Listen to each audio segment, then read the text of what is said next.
ലെബനനിലെ ബെയ്റൂട്ടിൽ Israel പോർ വിമാനങ്ങൾ നടത്തിയ ബോംബിങ്ങിൽ Hezbollah chief of staff Haitham Ali Tabatabai ഉൾപ്പെടെ 5 ആളുകൾ കൊല്ലപ്പെട്ടു എന്ന് വാർത്ത വരുന്നുണ്ട്. വെടിനിർത്തൽ ലംഘിച്ച ഗസയിലും ആക്രമണം നടന്നു. കൂടുതൽ വിവരങ്ങൾ നൽകാൻ നമുക്കൊപ്പം പി ജെയിംസ് ചേർന്നു. Good morning P James. Good morning S K. Hi. P ജെയിംസിന്റെ ഉറക്കമൊക്കെ നന്നായി പോകുന്നു എനിക്കിപ്പോ മനസ്സിലായി. ഞാനിന്ന് രാവിലെ ഒന്ന് ഫോൺ ചെയ്തായിരുന്നു, ഫോൺ അടിച്ചിട്ടും എടുത്തില്ല. ഞാനോ? യെസ്. ഇന്ന് രാവിലെ ഞാൻ ബി പി ഉണ്ടെന്നല്ലേ അറിയൂ. രാവിലെ ഞാൻ അതിരാവിലെ ഇങ്ങനെ കിടന്ന് ഉറങ്ങരുത് ബി പി. അയ്യോ അത് തെറ്റാണ്. ഞാൻ രാവിലെ 6 മണിക്ക് എഴുന്നേറ്റിരുന്നു എസ് കെ. ഒരു പക്ഷേ ഫോൺ പിന്നെ കിടന്ന് ഉറങ്ങിയായിരിക്കും അല്ലേ? ഒന്ന് എഴുന്നേറ്റിട്ട് പ്രാഥമിക കർമ്മം കഴിഞ്ഞു കിടന്ന് ഉറങ്ങി. ഓക്കെ, പറയൂ, വിവരങ്ങൾ പറയും. എസ് കെ, ഈ ഇസ്രായേലിന്റെ ആക്രമണം എല്ലായിടത്തും തുടരുകയാണ്, ഗസയിലും ലെബനനിലും. ഇപ്പോൾ സംഭവിച്ചിരിക്കുന്ന ഏറ്റവും പ്രധാനപ്പെട്ട കാര്യം, ഏതാണ്ട് ഒരു വർഷം മുൻപ് വെടിനിർത്തൽ പ്രഖ്യാപിച്ച ലെബനനിലേക്ക് ഇസ്രായേലിലെ പോർ വിമാനങ്ങൾ നിരനിരയായി ആക്രമണം നടത്തി. ബെയ്റൂട്ട്, ലെബനോന്റെ തലസ്ഥാനമാണ്, ബെയ്റൂട്ടിലെ ഏറ്റവും തിരക്കുള്ള സ്ട്രീറ്റിലെ അപ്പാർട്ട്മെന്റിൽ ബോംബിട്ടു. ഹെസ്ബുള്ളയുടെ chief of staff Haitham Ali Tabatabai അദ്ദേഹം കൊല്ലപ്പെട്ടു. അദ്ദേഹം അടക്കം 5 പേർ കൊല്ലപ്പെട്ടു എന്നാണ് വാർത്ത വരുന്നത്. 21 പേർക്ക് ഗുരുതരമായ പരിക്കേറ്റിട്ടുണ്ട്. ഈ ഫ്ലാറ്റിൽ നിന്ന് ആൾക്കാരൊക്കെ ഇറങ്ങി ഓടുന്നതിൻ്റെ ദൃശ്യങ്ങൾ വന്നുകൊണ്ടിരിക്കുന്നുണ്ട്. എന്തായാലും ഹെസ്ബുള്ളയുടെ പ്രധാനപ്പെട്ട നേതാക്കൾ നസ്രുള്ള അടക്കം, അവരുടെ ചീഫ് തലവനായിരുന്ന ഹെസ്ബുള്ള അടക്കം നിരവധി പേർ കൊല്ലപ്പെട്ടിരുന്നു. പ്രത്യേകിച്ച് ഇസ്രായേൽ മാസങ്ങൾക്ക് മുമ്പ് നടത്തിയ ബോംബിങ്ങിൽ ഒരു താഴെ അണ്ടർഗ്രൗണ്ടിൽ യോഗം ചേർന്നുകൊണ്ടിരിക്കുകയാണ്. അവർ യോഗം ചേരുന്ന കൃത്യം സ്ഥലം മനസ്സിലാക്കിക്കൊണ്ട് ആ കെട്ടിടത്തിലേക്ക് ബോംബിംഗ് നടത്തി. അത് താഴെ ഉണ്ടായിട്ടുള്ള സ്ഫോടനത്തിൽ അവരെല്ലാം, പ്രധാനപ്പെട്ട നേതാക്കളെല്ലാം കൊല്ലപ്പെടുകയായിരുന്നു. അതിനുശേഷം ഉയർന്നു വന്ന നേതാവാണ് ഈ ഹൈത്തം അലി തബാതബായി. അദ്ദേഹത്തെ സംബന്ധിച്ചിടത്തോളം ഇറാനിയൻ ലെബനീസ് ഇതാണ്. അമ്മ ലെബനൻകാരിയും അച്ഛൻ ഇറാൻ ബന്ധമുള്ള ആളാണ്.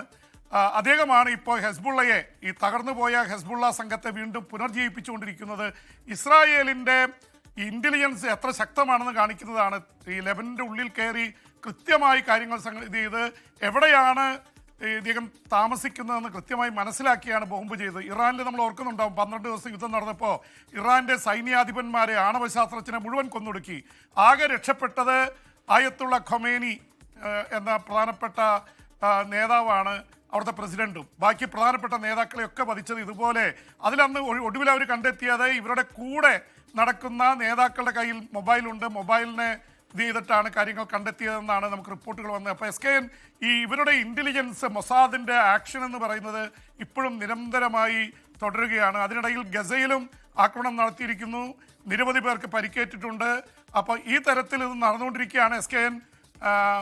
ലയോ 14 മാർപ്പാപ്പ, ഫ്രാൻസിസ് മാർപ്പാപ്പയ്ക്ക് ശേഷം വന്ന ലയോ 14 മാർപ്പാപ്പ ലെബനനിലേക്കും തുർക്കിയിലേക്കും യാത്ര നടത്താനിരിക്കുകയാണ്, സന്ദർശനം നടത്താനിരിക്കുകയാണ്. അപ്പോൾ ഈ സംഘർഷങ്ങളിൽ നടുവിലേക്കാണ് വരാനിരിക്കുന്നത്. രണ്ടും കൂടുതലായിട്ടുള്ള ഇസ്ലാം മത വിശ്വാസികളുള്ള സ്ഥലമാണ്. അവിടെ ഒരു ഹീലിംഗ്, മുറിവ് ഉണക്കലിൻ്റെ ഭാഗമായിട്ട് കൂടിയാണ് മാർപ്പാപ്പ എത്തുന്നത്.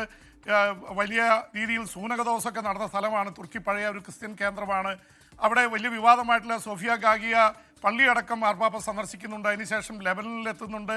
അപ്പോൾ ഇപ്പോഴത്തെ അവസ്ഥയിൽ ഈ തരത്തിൽ ലെബനനും ഇസ്രായേലുമായി സംഘർഷം നിലനിൽക്കെ മാർപ്പാപ്പ അവിടെ വരുന്നത് സംബന്ധിച്ച് വലിയ ആശങ്ക ഉയർന്നിട്ടുണ്ട്. ഇത് മാത്രമല്ല, ഫ്രാൻസിസ് മാർപ്പാപ്പ നേരത്തെ ഇസ്രായേലിനെ കഠിനമായ ഭാഷയിൽ വിമർശിച്ചതാണ് ഗസയിൽ നടക്കുന്ന ആക്രമണങ്ങളുടെ പേരിൽ. എന്ന് മാത്രമല്ല, പാപ്പ മൊബൈൽ ഫ്രാൻസിസ് മാർപ്പാപ്പ വിട്ടുകൊടുത്തത് ഗസയിൽ കുഞ്ഞുങ്ങൾക്ക് വേണ്ടിയാണ്. അവിടെ ആശുപത്രിയിലേക്ക് കുഞ്ഞുങ്ങളെ കൊണ്ടുപോകാൻ ഒരു പ്രതീകാത്മക സപ്പോർട്ട് എന്ന നിലയിലാണ് കുഞ്ഞുങ്ങൾക്ക് വേണ്ടി അത് വിട്ടുകൊടുത്തത്. ഇപ്പോൾ കത്തോലിക്ക സഭയുടെയും വത്തിക്കാൻ്റെയും ഒരു പിന്തുണ ഗസയിലെയും ലെബനനിലെയും ജനങ്ങൾക്ക് നേരെ ഉണ്ട് എന്നുള്ളത് ഇസ്രായേലിനെ പ്രകോപിപ്പിക്കുന്ന കാര്യമാണ്. ഇപ്പോൾ മാർപ്പാപ്പയുടെ ഈ യാത്ര ഒരു പക്ഷേ ഇസ്രായേലിന് ഒരു തരത്തിലും അംഗീകരിക്കാൻ കഴിയുന്നൊരു യാത്രയായിരിക്കില്ല.